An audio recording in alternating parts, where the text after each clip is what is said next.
Hi folks, we're going to take a look at this example of a work problem involving algebraic vectors. Okay, so let's read the problem. So they tell us that we've got a 10 Newton force acting in the direction of the vector 1, 1, 1, and that moves an object from point P to point Q. So we assume distances are calculated in meters. We want to know the amount of work done to achieve this.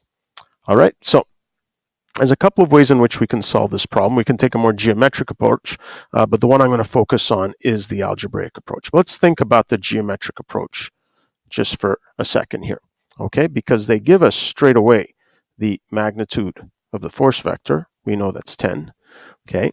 The displacement goes from P to Q, so I can create the vector P to Q and then take the magnitude of that in order to find the magnitude of the displacement vector. So the displacement vector is just going to be PQ, and then I just find the magnitude to determine that part of the equation. And then the only thing that's left to find is theta, the angle between the vectors.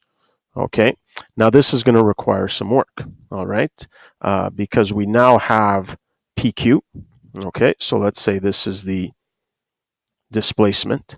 Okay, and we don't quite have the force vector, but we do have a vector in the same direction as the force. So say this is my vector 1, 1, 1. Okay, even if the force vector is something that's longer than 1, 1, 1, okay, the angle between the force and displacement vectors would be the same as the angle between 1, 1, 1 and the displacement vector because they're in the same direction. So what I could do is use 1, 1, 1 and PQ and the dot product to determine the angle. And then once I do that, stick everything into my work formula, which is the geometric version of the dot product. And that's not too much work, but it still is a significant amount of work that one has to get done. Remember that the whole idea of working with the dot product and algebraic vectors is to not have to find the angle at all. So let's see if we can manage to do this question purely algebraically, meaning without having to find the angle theta.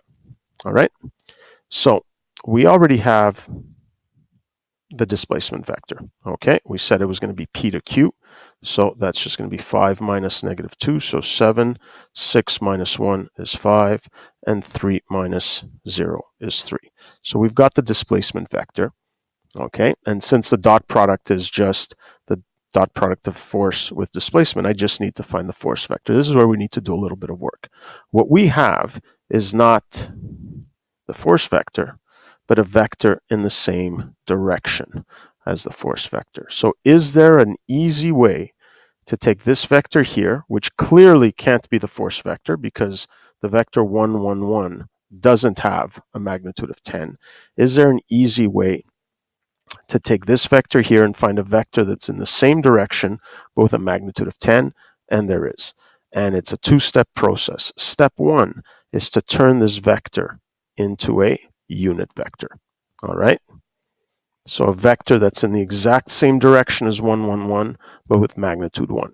And how do we do that? Well, we just divide this vector by its magnitude, which in this case here, square root of 1 squared plus 1 squared plus 1 squared is just a square root of 3. So the vector 1 over root 3, 1 over root 3, 1 over root 3, okay, is just the vector that's in the same direction as u, but having magnitude of 1. Okay, but what we need is we need to take this vector and turn it into a vector that has a magnitude of 10.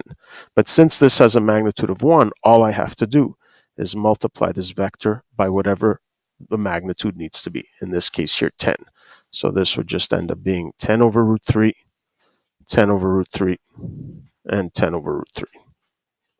All right. Now, I did this as a two-step process, but ideally you can start doing this all in one step. That whatever your vector is, you divide it by its magnitude and then multiply it by whatever you need the magnitude to be. In this case here, it was 10. So this here represents my force vector. Okay, so now that I have the force and displacement vectors, I don't need to find the angle anymore because I can just take the dot product algebraically of F and D. So this is just going to be 10 over root 3, 10 over root 3, 10 over root 3, dotted with the displacement vector, which is 7, 5, 3.